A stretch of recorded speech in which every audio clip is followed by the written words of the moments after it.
Do you ever wish you could bill a casino for your losses? Well, one man brave enough did just that. Well, sort of. August 26, 1980, two men show up at Harvey's Wagon Wheel Casino in State Line, Nevada, wheeling in a copy machine, or so they told employees at the casino, before quickly getting the hell out of there. About 20 minutes later, around 5:30 a.m., employees started to notice the large device and started peeking around. Minutes later, a letter was discovered with the device informing the staff that they were in possession of possibly the most sophisticated bomb ever created, and if the casino wanted to safely remove that bomb, they had to meet the demands of $3 million in unmarked cash. It was at that point that the casino's security supervisor decided to stop leaning on the bomb and call in the FBI. What happened next really should have been made into a Coen Brothers film by now. Welcome to the smartest, dumbest extortion attempt in American history, the Harvey's casino bombing. To understand where this story goes, you need to understand Harvey Gross and how he and the wagon wheel that he founded came to be. In the late 1920s, Harvey owned a meat delivery wagon and did business in Lake Tahoe. In 1931, when gambling was legalized in Nevada, Harvey left the meat business, acquired a gambling license, and opened up a restaurant, lodge, and gambling tavern in Lake Tahoe that would eventually grow into the biggest casino outside of Vegas for a period of time. Coincidentally, in the coming years, the wagon wheel's success would act as a double-edged sword by validating the model of bringing a casino to Nevada's outskirts for bigger competing casinos to see. And in the 50s, casinos like Harrah's would start to move in and try to get a piece of the action for themselves. The vultures were out, and when it came time for Harvey to ask something of the booming casino town outside of Vegas that Harvey helped establish, it would turn its back on him in 1977, when Harvey tried to get a permit to begin renovations and add an addition to his casino. The permit was denied, the appeal was denied, and as Harvey's casino was losing prominence in its own town and the house was starting to lose, Harvey was getting desperate, and things were about to get much dicier for Harvey and the wagon wheel. Then came that fateful day, on August 26, 1980, when two men who said they worked for IBM came in and dropped off what the FBI are still calling to this day the most sophisticated improvised bomb we've ever seen, disguised as a copy machine. And with that bomb was a set of instructions and demands. Stern warning to the management and bomb squad: do not move or tilt this bomb, because the mechanism controlling the detonators in it will set it off at a movement of less than 0.01 of the open-end Richter scale. Don't try to flood or gas the bomb. There is a float switch and an atmospheric pressure switch set at 26.00 to 33.00. Both are attached to detonators. Do not try to take it apart. The flathead screws are also attached to triggers, and as much as 1/4 to 3/4 of a turn will cause an explosion. In other words, this bomb is so sensitive that the slightest movement, either inside or outside, will cause it to explode. This bomb can never be dismantled or disarmed without causing an explosion, not even by the creator. Only by proper instruction can it be moved to a safe place where it can be deliberately exploded, or where the third automatic timer can be allowed to detonate it. There are 3 automatic timers, each set for 3 different explosion times. Only if you comply with the instructions in this letter will you be given instructions on how to disconnect the first 2 automatic timers and how to move the bomb to a place where it can be exploded safely. I repeat, do not try to move, disarm, or enter this bomb. It will explode. If exploded, this bomb contains enough TNT to severely damage Harrah's across the street. This should give you some idea of the amount of TNT contained within this box. It is full of TNT. It is our advice to cordon off a minimum of 1,200 feet radius and remove all people from that area. And for the demands, we demand $3 million in used $100 bills. They must be unmarked, unbugged, and chemically untreated. If we find anything wrong with the money, we will stop all instructions for moving the bomb. After the FBI was called in and did a series of tests, it didn't take long to realize their best option was to cooperate with the extortionists in order to move the bomb and detonate it elsewhere. To do that required money. $3 million. So the FBI asked Harvey for $3 million, and Harvey only had one question. And he said to us, "What are you going to try and do with this person?" And we said, "We are going to try and catch him." And he said, "Well, if you're going to do that, I'm not giving him $3 million. So Harvey gave the feds $5,000, and naturally the feds cut up a bunch of paper so the bags of $5,000 weighed the same as $3 million. But the extortionists also had some hoops for the feds to jump through themselves.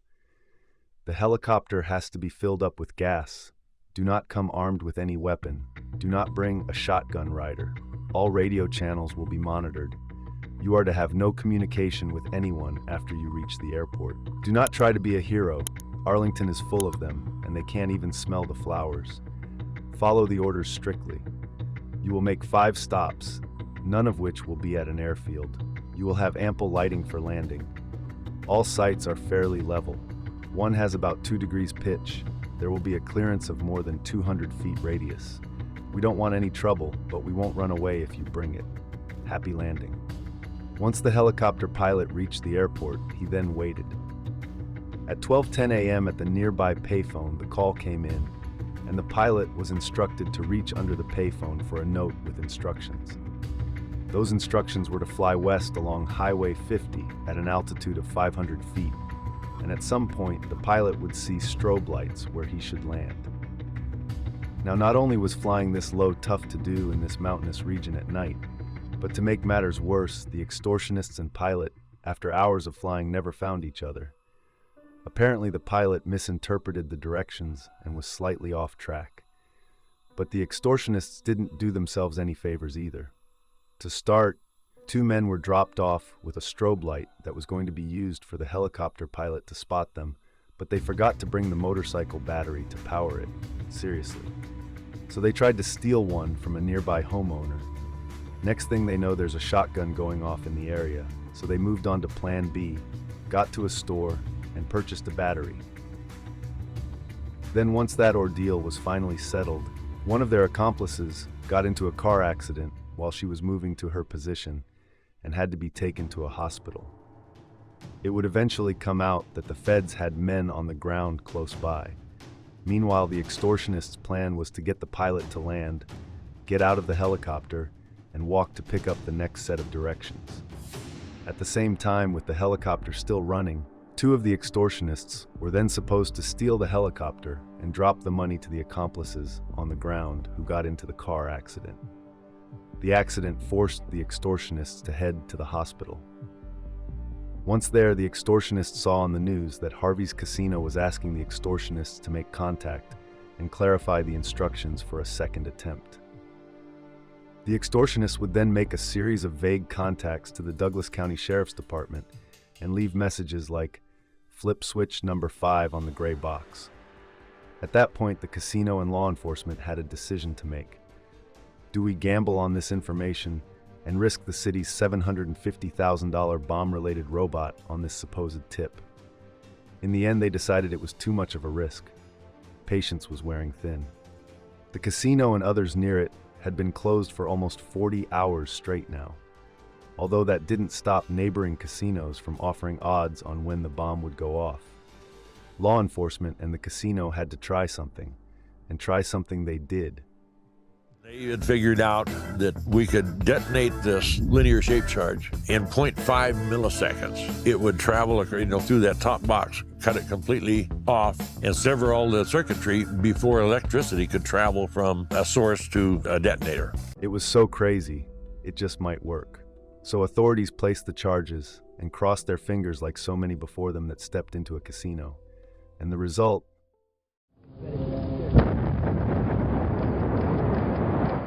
Not so different from the rest of the suckers, but no one was injured, the ordeal was over, and the extortionists lost, even if they didn't know it yet.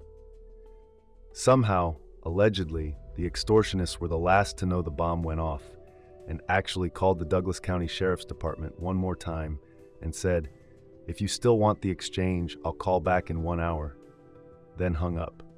By the time 1 hour came, even the extortionists knew that it was over and time for the investigation to begin. As the dust began to settle, crews were sent in to sift through all the debris and locate pieces of the bomb in hopes of finding a lead. But without any leads, the FBI decided to focus their attention on their number one suspect, Harvey Gross.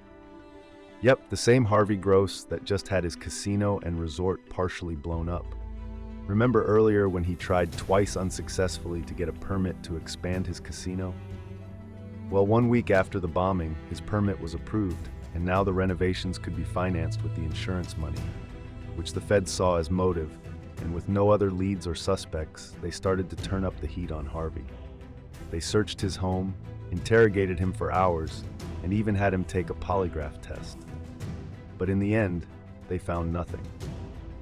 And as they grew more desperate, they decided it was time to raise the reward for information leading to an arrest to $200,000. And wouldn't you know, there would soon be an ex-girlfriend with information. It turns out the FBI was originally pretty close. They had a license plate of a matching van from the bombing with 2 men that matched that description and were staying at a nearby hotel the night of the bombing. But when the feds contacted the owner, John Burgess, he said, "That's my son's van, talk to him." When the feds talked to John Jr., the van was gone, recently sold, which seemed strange. But this kid was clearly no mastermind, so the feds didn't pursue him any longer. Until they got a tip from the boyfriend of the ex-girlfriend of John Jr. It turns out she was in the room when John Jr. originally was offered the opportunity to join the extortion plot. And once she told her new boyfriend, there was no way he was going to pass up that reward money. For the next 2 weeks, the feds were watching the Burgess family's every move, but they still had nothing. So they said fuck it, took a shot, and picked up the Burgess brothers and took them in for questioning. They held strong. Then the feds decided to employ a new strategy. They decided to straight up lie to the boys and tell them their father had ratted them out. The brothers knew this was probably bullshit, but they also had some issues with their father, to say the least, and the sons had their reasons to not trust him. John Burgess Sr. was born in Hungary, and at the age of 15, he ran away from an abusive home. Years later, after the Nazis invaded Hungary, he found himself flying in the Nazi Air Force during World War II, where legend has it he shot down 13 Allied planes. After that, the Soviet Union took over Hungary, and it was straight to the Gulag for John Burgess. He was released after 8 years in a Siberian prison camp, and when he got out, he met a married woman, Elizabeth, and shortly after the two set out for America, where they lived a pretty decent life, on the surface. Once in America, John would start a very successful landscaping company in California that would make him and his wife millionaires, as well as owners of a restaurant, vineyard, and even a private jet. Financially, everything was good. That is until John discovered Harvey Gross's casino, the Wagon Wheel. John would go on to become a degenerate gambler and lose everything, including his wife, who would eventually divorce him, but own a trailer and live on the property because she didn't feel safe leaving her 2 sons with John Sr. Much like the household John Sr. grew up in, he would uphold the Burgess tradition of fostering an abusive home. Less than 2 years later, Elizabeth and John Sr. would get into a big fight, causing Elizabeth to leave for 3 days with no word until she was found lifeless. Although her death was ruled a suicide, there were doubts, even within the family. John wasn't just physically abusive either. He would do things like swear his youngest son, Jim, wasn't his. He would go so far as to give him the nickname Kenneth F. Riley Jr., aptly named after the family's milkman. After Elizabeth's death, John Jr. claims that John Sr. would even go as far as cutting Elizabeth out of family pictures and referring to her as a cheap whore. As delusional as it may sound, this extortion plot, as far-fetched as it was John Sr.'s last shot to win everything back, his finances, even his family. With that said, once the FBI increased the heat, the brothers decided it wasn't worth the risk, and they hedged their bets and rolled over on Dad. In court, John Sr. would represent himself and subsequently get life in prison with no parole, while both his sons, John Jr. and Jim, would receive no jail time in exchange for them both testifying against their father. John Jr. would go on to write a book about the experience called Bombing Harvey. In the book, John Jr. claims John Sr. first went to Harvey with this bombing plot. The idea was it would give Harvey a way to expand and update his casino in the face of his failed attempts to get a permit to do so, and in exchange, John Sr. would have his casino debts erased. It almost worked too. Well, actually, in the end, everything worked out pretty well for Harvey. So I guess the question now is, do you believe in coincidences?